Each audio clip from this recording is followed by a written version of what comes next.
Adrenal fatigue, adrenal burnout, adrenal insufficiency. I don't care how you label it, you know something's wrong and something's off. You have no energy, you struggle to get out of bed in the morning, and you need coffee, chocolate, or sugar to get you through the day. So, for today's episode, we are going to look into the adrenal glands, these little powerhouse glands, and their function, and how you can tell if you are experiencing burnout or fatigue or if something else is going on. And from a nutritionist point of view, what can be done? So let's get into it. Hi, I'm Vicky Hashi, registered holistic nutritionist. I've been in the wellness holistic field for some 25 years. I own a supplement store, run a wellness clinic, and an online program for women called the Memory Method Lifestyle Program. Struggling with low motivation, low energy, and fatigue is real. When it takes all your energy to get ready to go to work, or you're exhausted just from doing up the evening dishes, let alone go off to a workout class. Struggling to find a solution, it's so frustrating because no one is listening and you have things to do, and being exhausted just gets in the way. I want to start with looking at the adrenal glands. What are the adrenal glands and what do they do? The physiology of the adrenals, they are small triangular shaped glands located on top of each kidney, but about the size of an almond or grape. But don't let their size fool you. Their function is vital in producing hormones to regulate metabolism, immune function, blood pressure, and response to stress. Now, I can really go deep here and talk about the cortex and medulla, parts of the adrenal, but for our purpose today, let's keep it practical on how to recognize adrenal burnout and how to support them, and why it's so important to support your adrenals prior to perimenopause and going into menopause.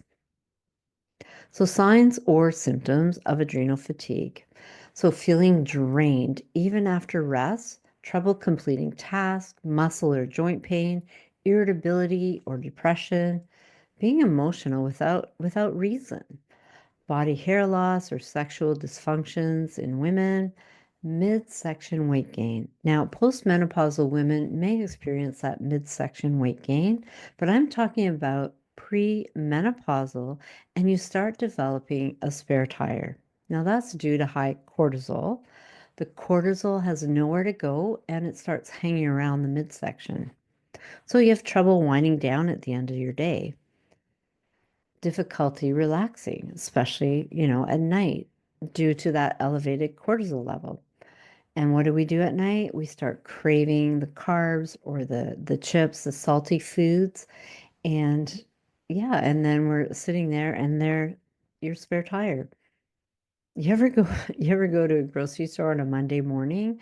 The chip shelves are empty. Everyone's stocking up on the salt. As I mentioned in the introduction, some medical professions do not recognize adrenal fatigue as a medical condition, but you know your body is trying to tell you something is off and not right. The medical profession treats conditions like Edison disease, where the adrenals do not produce enough hormones like cortisol or aldosteroid, or Cushing syndrome, where you've been under a tremendous, and I mean tremendous amount of stress for a long period of time. For example, looking after your aging parent who have dementia. You know something is off because you won't sleep well at night or you really can't relax. The adrenal glands are producing too much cortisol, or the condition where the adrenal glands are producing too much aldosteroid. Now, you won't exactly know that what you are experiencing is your adrenals, like these conditions.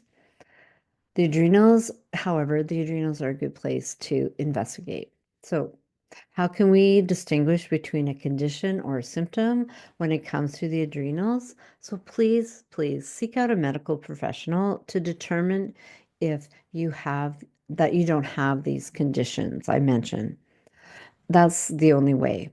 But the body gives you data, so act on it. As a registered holistic nutritionist and owner of a supplement store, I listen for people's symptoms and I'll ask them, what's going on? What's your sleep like? Do you take supplements? How's your diet? On a scale of 1 to 10, 1 being low, 10 being high, how do you rate your stress level? Plus, it could be stress from years ago that you have never recovered from. A few years back, I was very close to adrenal burnout. Prior to my mom coming to live with us after her stroke, I was starting to train for triathlons with the hopes of one day completing a half Ironman. Not realizing it at the time, I was burning out my adrenals with the training. I had to stop training to care for my mom, and it just became another form of stress on the adrenals, caring for my mom. I knew this and I recognized it. And you know how I knew? I was craving salt after workouts, eating power bars to keep my energy up. You know, they're full of sugar. I'd jump out of bed at 5 in the morning to get a run in before the kids woke up. And it didn't matter of the weather. Have a quick protein shake, thinking that was enough, and a coffee to go out the door. You can't continue to do that. Eventually, it catches up to you. And it did with me one day when I was swimming. I just blanked out while I was swimming laps, and that really scared me. The idea is that the adrenal glands can't keep up with the demand of the ongoing fight or flight state in the body that chronic stress causes. Yes, exercise is great. Excessive exercise can be a stressor on your body system. Experiencing this exhaustion is frustrating, especially if your healthcare team can't explain it. Now, here's something else. Are you an allergy sufferer?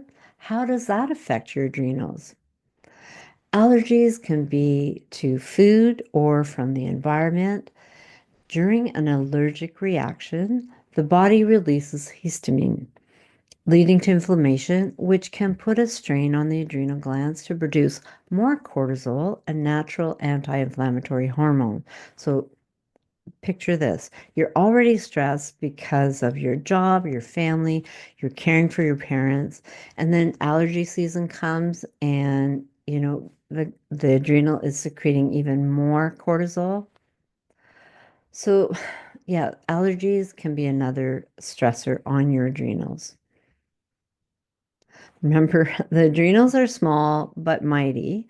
Seasonal changes from fall to winter is another stress on the body system, and the adrenals take the grunt of it. So when we go from, the fall, the cooler weather from the summer, that's a stress on your system.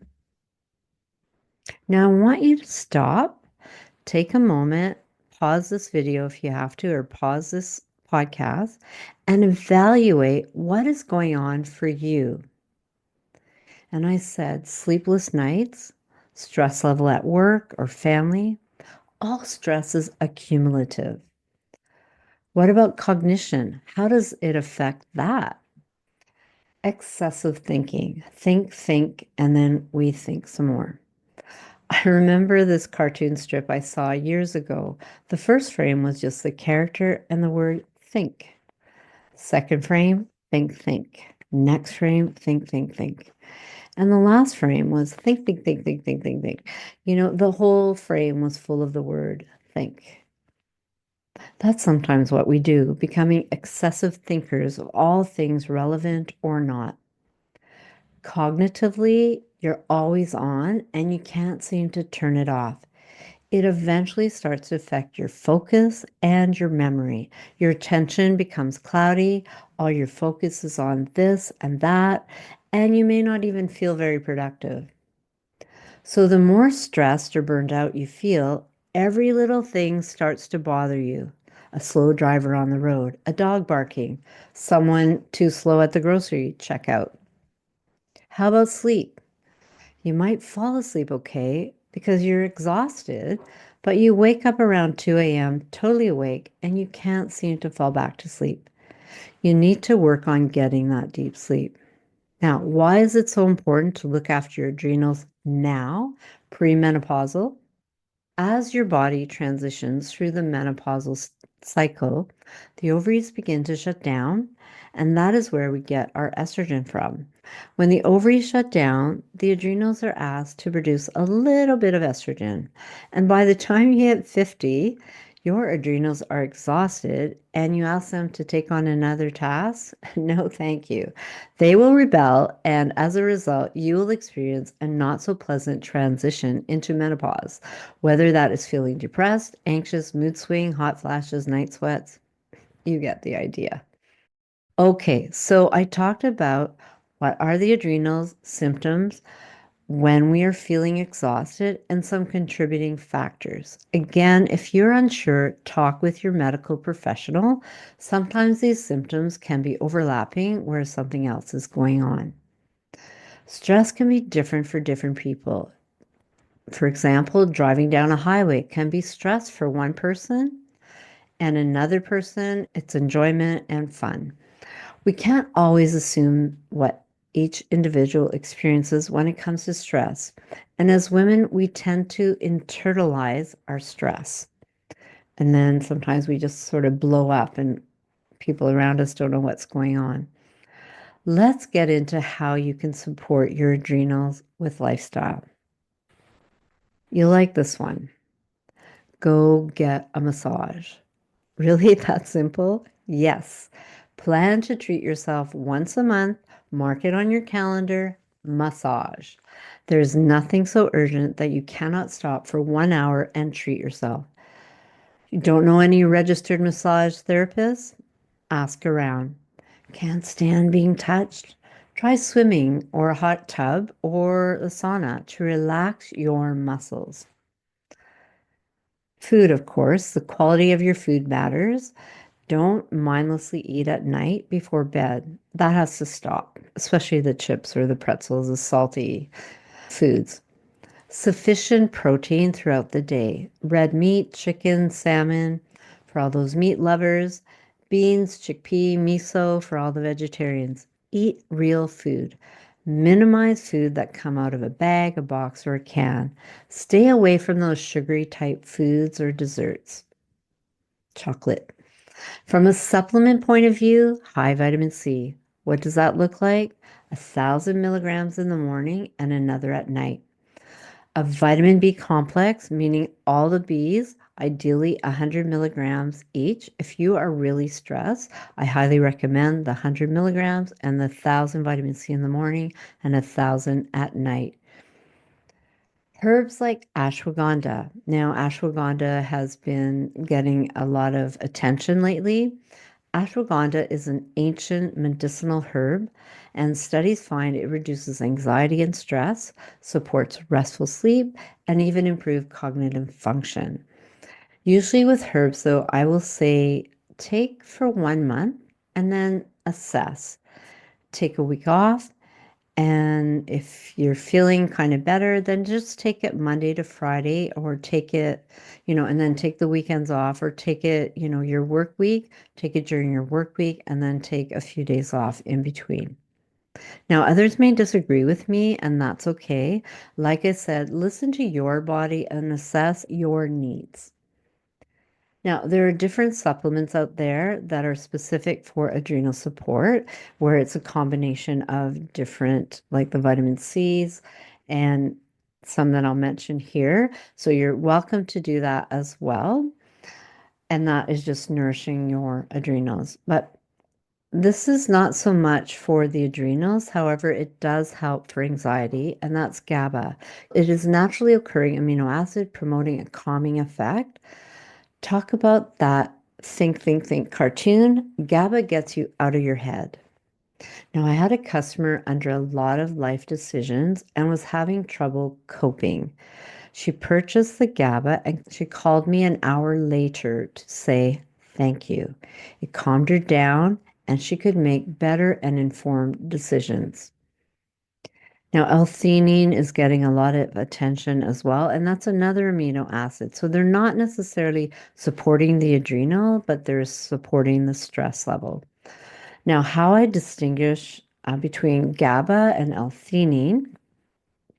So GABA gets you out of your head. L-theanine is like your anxiety. You feel it more in your body, maybe heart palpitations, but you feel it more in your body. And that's how I would distinguish between them to perhaps what you need at that time. Now, these are not for everyone, but it's worth a try for support. Now, as I was getting ready for this talk, and I'm listening to different medical professionals, and medical physicians may say, don't waste your money on supplements. It's all a placebo effect.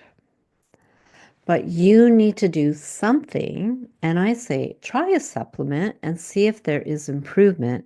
And even if it is a placebo effect, you're going to feel better and start to feel like yourself again. In conclusion, if you are slightly suspicious that your adrenals are overworking, start supporting them now. If you are having trouble changing up your diet, support your body with any of the supplements I've mentioned here. Now, you don't have to wait till you're in menopause or you think, oh, it's too late now. No, you can support your adrenals even if you are in menopause or postmenopause, you can still support your adrenals. I do hope you found value in this episode. Let me know in the comments below if you are struggling with fatigue or burnout. If you are enjoying these episodes, give me a like, a subscribe, leave a comment. I look at all the comments. Every time you interact with this channel, you are helping it to grow and reach more individuals, and it is very much appreciated.